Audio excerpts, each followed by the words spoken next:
At the beginning, everything was white.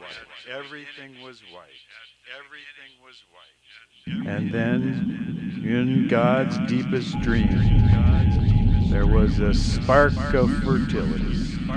Pachamama was birthed in time and space. And the earth school, our home, was created. And the fertility goddess Pachamama opened her arms for our place to learn our lessons. Hey, hey! Welcome, Spiritual Mag. I'm Sam Bell, and today we are going to focus on actual paranormal events that occurred to me between 1995 and 2023. And they're not in order of priority, they're in order of when this time frame happened that these things occurred. And the events happened to me, the things happened to me. So I'm going to make an attempt to report them as a reporter as what occurred, not necessarily why or for what reasons. Okay. I'll try to. It's going to be a bit challenging, but I'm going to take each thing at a time, each situation, and try to paint a picture that is easy for you to grasp because these things actually happened. So 1995 is roughly when things kind of kicked off. I'd been a speech pathologist for a couple decades and met Sylvia Celeste Brown. She made me a opportunity to become a minister in training with her, and she'd waive all fees, which was very exciting. So I went from a career speech and language pathologist to a minister in training, which she interpreted as a minister getting ready for a fight, which is pretty cool. At the time, I didn't really realize what she meant, but so the very first thing that happened was the very first Sunday she had a service. At the end of the service, I was helping collect the chairs and stuff and put them away. And there were two kids there playing, and they were running around. Their mother said, go outside, but maybe 14 and 10, two boys, two brothers. And the mother was a minister. I think she was a minister. I'm pretty sure she was.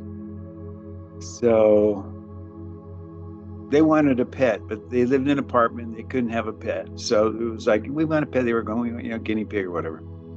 So they went and asked Sylvia. Sylvia's there, she's a very loving woman. And Sylvia said, well, you got to ask Mother God, what would you like? She's going to teach the kids a lesson, right? And me too, I guess. And they said, a snake. I said, okay, ask Mother God.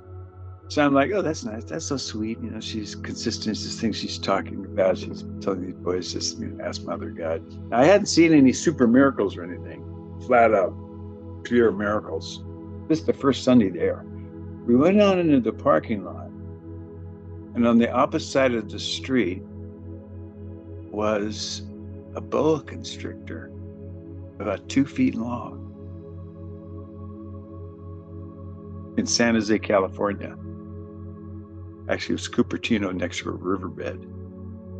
And across the street on the same side as her office was a lady with a big aquarium she was taking to the dump.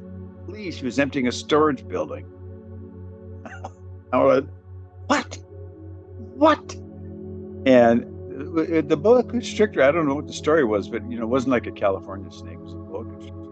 They snagged it, put it in the aquarium. The kids went home with that. And I was kind of blown away because I've done a lot of hunting, and there's rattlesnakes and garter snakes and gopher snakes and king snakes, but not a lot of other kinds. Little green snakes, maybe. No boa constrictors. So I thought, something's weird. This is so weird. So everybody's friendly, and it's really kind of interesting. It's interesting. So I started answering phones, people just calling in and want to make appointments, and you'd say, no, I'm sorry, we can't. We'll take a message, but if you want, you can go to this number and make an appointment. You got to pay in advance. The waiting list is a year or 2 years, something like that, or more. And she's totally busy. So I'm like, well, this is pretty cool. So now I haven't seen any real super heavy paranormal stuff till the snake thing. You know what I mean? Oh, she did a reading for me. That blew my mind. Okay, it blew my mind. But that was the first thing, because prior to that, I was completely normal. When she did the reading, went bang. So, but things outside, away from her, that this occurred. Then one time after that, the next thing is I'm in the basement of a 2-story convalescent home complex in Daly City. And I'm doing paperwork in the room where they collect all the old wheelchairs and walkers and stuff. There's these big rooms that full of stuff. And I can construct a desk and, get some quiet and sit on some clean, towels. And it's usually got a drain in it, so it smells like a sewer, but you got to take what you can get, and I can't, and I'll have earplugs in. And I'm sitting there doing some work. You have to do notes on each therapy. So I got to write notes that I'm doing anyway. So I'm doing these notes, and I see my sister, Margaret. We've always called her Mickey. I see Mickey in my mind very, very clear. And she's giving me this really stupid, happy grin, right? She's immaculately beautiful. And her hair is like kind of floating and golden and just super beautiful. Now, Margaret wasn't very beautiful as a physical being before, because she was always having bruises and bumps as she unfortunately abused alcohol. And so she was not beautiful at all, really. She was kind of, had a sling or something. Anyway, so there she is. She's super beautiful, and she's going like this. And in the background are like these cardboard cutouts of cloud shapes and cotton stuck to them. Like fake preschool clouds you'd hang in a play. And they're hanging on strings. And then there's this golden escalator.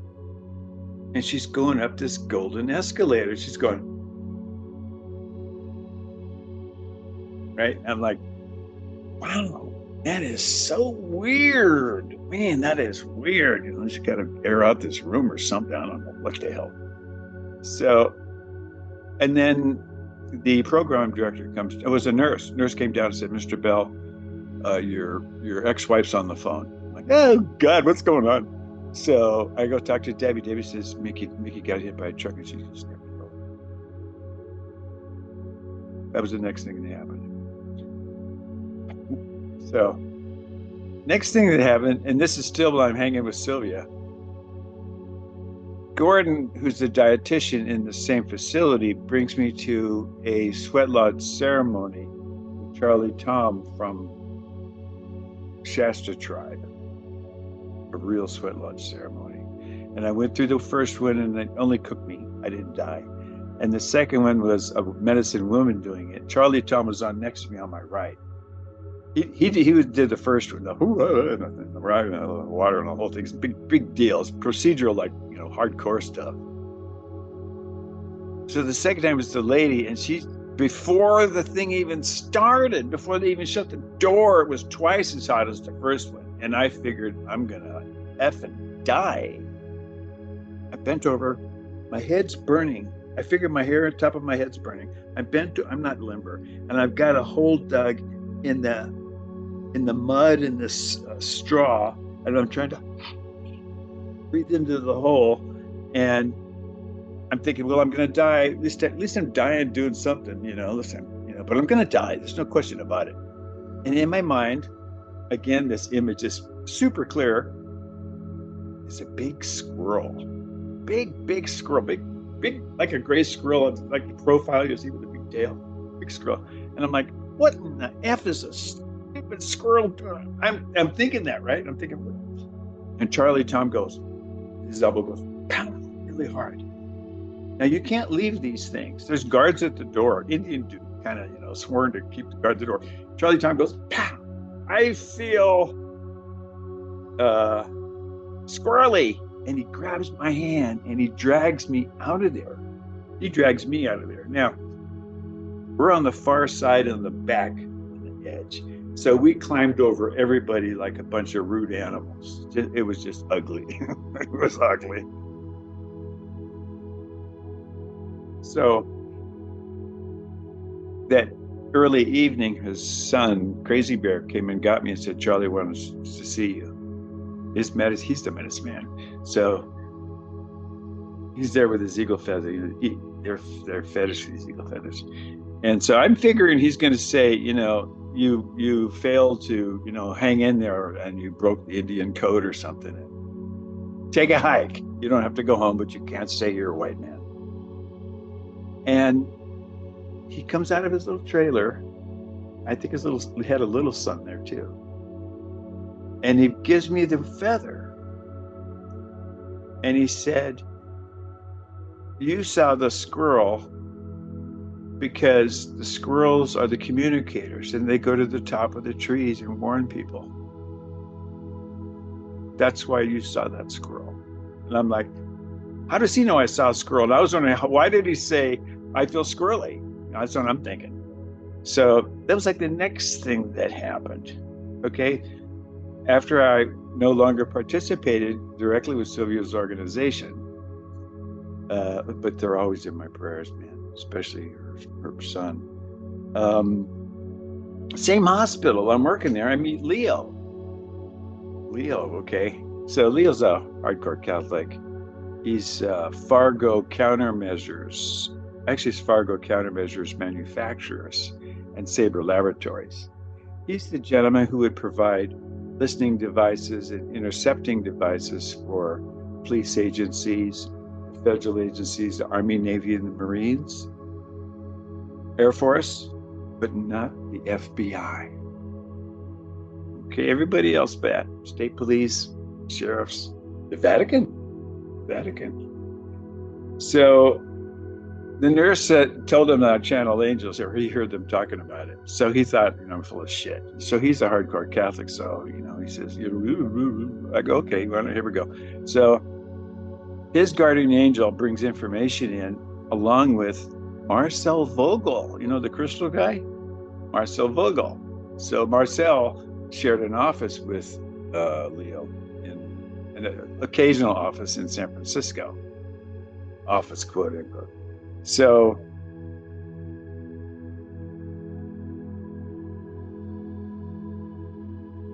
blows Leo's fuses that I bring in Marcel, because he asked Marcel, where's the office location, the secret office? Marcel told him, and Marcel was like, wow. So then I started helping Leo. And Leo worked with basically Western States police chiefs, private detectives, Western States police chiefs, to bust bad cops. Police chiefs don't like bad cops. That makes good cops' lives really dangerous. So I'm happy to help them. I'm more than happy to help them. I stay at arm's length, the whole picture. I go through Leo. And we located a murderer. That was pretty cool. In Pacific Harbor, and a little boat came in. And at that time, really, really quickly, now all of these things occurred. Some of these things I have documented. That's during that still time. You can see Leo in one of my videos in the series that I produced. I see a woman crying on TV, her lips quivering. My lip starts going like this.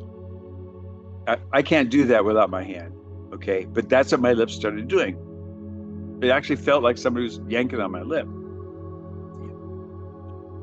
Anyway, long story short, I find this missing girl's shoes underwater, under a rock. I have to decide if I should call Oakland homicide detectives and tell them that I found this girl's shoes. My guardian angel found this missing girl's shoes, and that he's probably going to think I'm a nut. And if the shoes are hers, I'm thinking they're going to throw me in the clink. I mean, he's in jail. And then I'm like, oh, boo-boo. But Daisy said she'd protect me. Well, turns out I did all the right things. I called the guy. The girl's family came out. The mother came out. I was on America's Most Wanted, a brief little, America's Most Wanted, angel guy. Because she was on the stage at the Sally Jester Raphael show with Dorothy Allison, FBI psychic, who said, someone named Bell is going to get involved and find evidence. And she called the Oakland homicide detective, the mother, and 20 minutes later, I called him. So, but nobody tells me, but I got the mom on video, because I'm standing with the camera going, they're going to throw my ass in jail. Okay. That you can see on TV. A little bit of Leo there. No Sylvia. I don't put any Sylvia on there. Okay, so I'm going to New Zealand. I'm a permanent resident in New Zealand. I have a meditation center on Waiheke Island on the far side of Waiheke Island, Blue Heron Lodge. And I just helped the New Zealand police find somebody in great import. I was feeling really good about stuff. I do different kinds of dowsing and map dowsing. And so I asked Daisy, that's my guardian angel. Back up. When I was with Sylvia, I went to heaven. Okay, 1996, September 21st. I didn't mention that. I can't start talking about that because I run out of time. But I got a blessing to work with my guardian angel. Okay, so I'm in New Zealand, Waiheke Island, and Daisy says, go to the spot on the map. It's in Arizona, but it's just wilderness. So I get all these maps I can in New Zealand of Arizona. They all go to the same spot. I do map dowsing. So then I sell my house, I move all my stuff. I come over here to the United States, and I get to go to AAA. I'm a AAA member. Get every map they have about Nevada, or correction, Arizona. Yeah, Arizona. And it always goes to the same spot, but there's nothing there. There's nothing there. So I go back to the last time and I say, is you AAA got any other? She goes, I have these Indian Trails map. I go, okay, cool. So I get the Indian Trails map down. It goes to the same spot. It's got a name there, Grand Canyon Caverns. I'm like, cool. So we go to end up. It's a cool story. You'll see that movie, that video. It's very cool. SCCS. There's a bunch of crones, older women, wise elder women, and medium elder. They've been brought in from all around the world to do an event at all these different locations inside the Flower of Life symbol to release the divas. As I understand it, that the Native Americans were protecting their earth. And as they were getting wiped out, they kind of made an agreement with the divas to help protect the place until, humans come back and say, hey, we got to protect Mother Nature, and the water, the air. It's not complicated. So we did that. It was for me, it was like very thrilling. Next thing that happened after Sedona is I'm living in Peru, right? I'm doing angel stuff just the whole time. Angel stuff. I started doing angel stuff basically in 1996, because once you go to heaven, it's like everything changes, baby. So I meet a gentleman in Cusco. My wife was born in Cusco. She grew up her early years in Cusco. And this man standing in the doorway of my wife's home that she first lived in Cusco. By coincidence, he knows my name. He requests later for me to, I channel some angel, blah, blah, blah. Okay, so it's I think it's my second trip there. So there's a terrible flood in Trujillo, Peru. So he requests that I go there to bring some spiritual aid to the people because they're all wiped out. It's like unbelievable, the flood. I'm like, yeah, of course. So we flew right away, and I did an event in the Municipalidad. It was beautiful.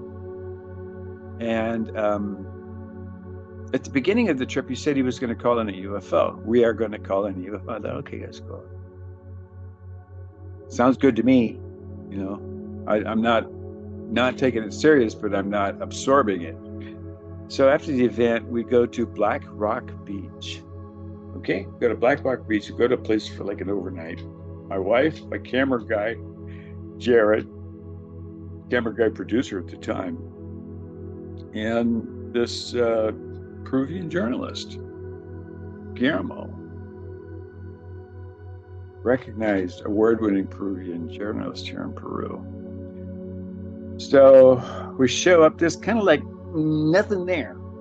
You know, so the chickens maybe that are kind of nervous. And I heard some kids somewhere once, I heard some kids.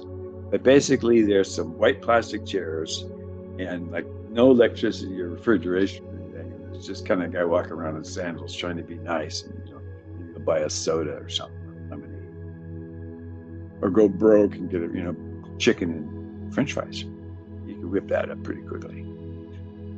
So Guillermo says we're going to go out that evening. We'll call in the UFO. I'm like, okay, but he's not going. We're going to go out and call in the UFO. He's not doing this. He's like, we're calling the UFO. Except don't worry about it. I go, okay. So we're sitting there, and my camera guy's kind of like, I don't know, stasis, frozen. You know, super blahs or something. And my wife, Blanca's the same way. Okay, now he's supposed to go with me with the camera, and she tags along with me because she's afraid of everything and she doesn't know where the hell she is. And they're both kind of worried about us getting robbed because we're nowhere, man. Nowhere. Far away from nowhere. The only thing nearby is this pyramid looking hill back to my left. Okay, well, it is exact pyramid, exact. I'm like, So we're in the dark. Now I've meditated at the beach thousands of times, at least thousands. Okay. So he says, I meditate right here. I go, okay. So I bury my feet. I'm like, I blessed be the name of Father God, blessed be Mother God. And I'm circling myself with the white light, blah, blah, blah. And I'm hearing this motorbike way down the beach, but it's not getting louder. It's not getting closer. And it sounds like he's going in circles. And it's in the dark and out in the middle of nowhere. You don't waste gas. You don't waste riding around a motorbike in the dark of the beach if you're drunk or something's wrong, right? So I'm trying to not pay any attention to it while I'm, doing my thing at the beach. It's totally dark, black sky. The stars are brilliant. The waves are crashing out there. We're about, 200 yards from the waves, and it's windier than hell. And behind us, there's nothing but kind of like intermediate zone grass stuff. So I'm in my zone. I'm thinking, is this a dirt bike? What is this, a motorbike? And then I look to my right, and it's Guillermo making that sound. Okay, now I'm a speech and language pathologist career. This was the sound that a muffler kind of thing would make, not a human vocal cord respiratory system. Okay, so I look at him and his eyes go, zoop. We look at each other and he says, look at Orion.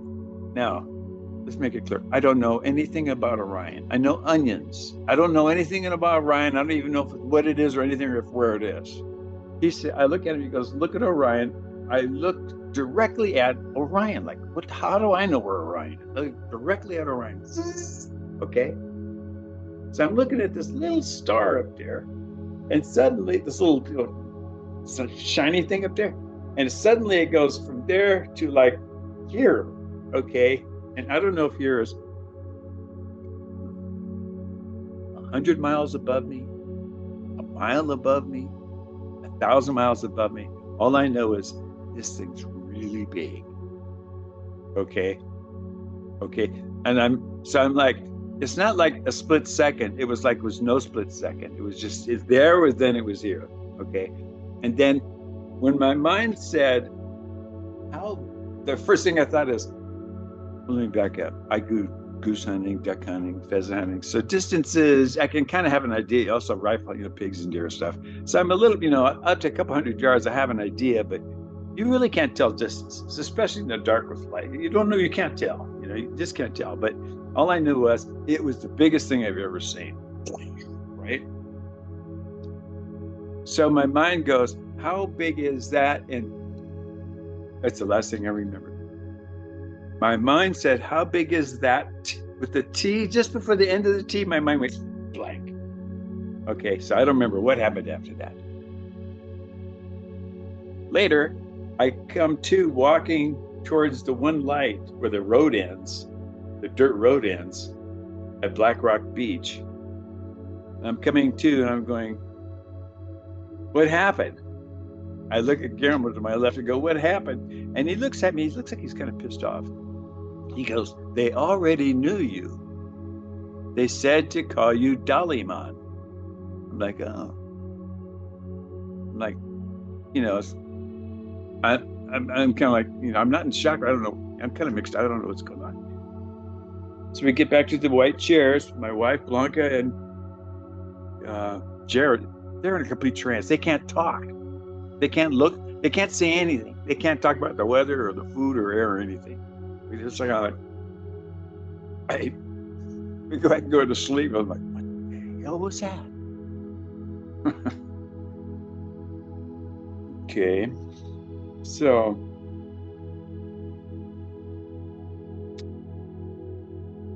next thing, the Sedona thing. Okay, Sedona thing. Now I'm using a Vogel cut crystal to do the map dowsing.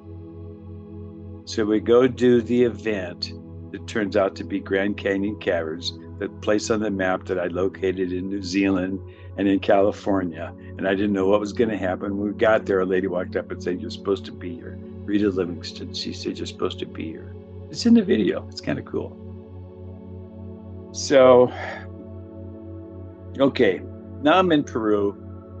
I help a Navy Commandante locate a missing person. And it was an opportunity to help the Peruvian government, etc. And in that process, I came across Chilca. And I wanted to go forwards and communicate with off-planet beings who can direct mortals and help mortals towards Christ consciousness and service to others. Towards, you know, Christ consciousness and service to others. That's kind of the goal. Instead of, you know, pew, pew. So I asked Daisy, where's the best place to go? And she pointed out the spot in Chilca, like on top of this hill, right? There's a couple of hills on top of this hill. She goes, that's the place to go. She told me, you know, so we're like, huh? Okay. So we figure we'll go there first and from the base and see if we can climb up these things or what the story is. So we go and a lady shows up and says, well, Junior wants to talk to you. Stay here. Junior wants to talk to you. Okay, sorry. So this guy shows up, Junior, and he's in the video. You'll see him. He has a heavy-duty message and description about this UFO that lands on these hills, right? And what he saw and the message that he brings to humanity. It's kind of like the point of everything. It's really heavy. So we're like, cool.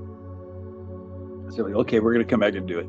So we come back and do the event, do a spiritual event. Daisy says, come at this day, at this time, at this location. So we go to that place at that time, at that location on some video. And at exactly the right time, this guy shows up. This is nowhere in the dark. It's all very, very cool. And he turns out he's connected in Chilca. Let me just say it that way. Actually, we all are connected a bit. Then I've met Dan Willis and Elena Janan, and I'm so blessed I've met these people. So that's some of the paranormal events that have occurred during those years that I will swear happened, or do a lie detector test or whatever you want. It really did happen. And you just need to understand that you are a spark of the divine. You are. And as Elena has said, love is always the key. The key is always love. Okay, you and all your loved ones are always in my prayers. Spiritual Meg.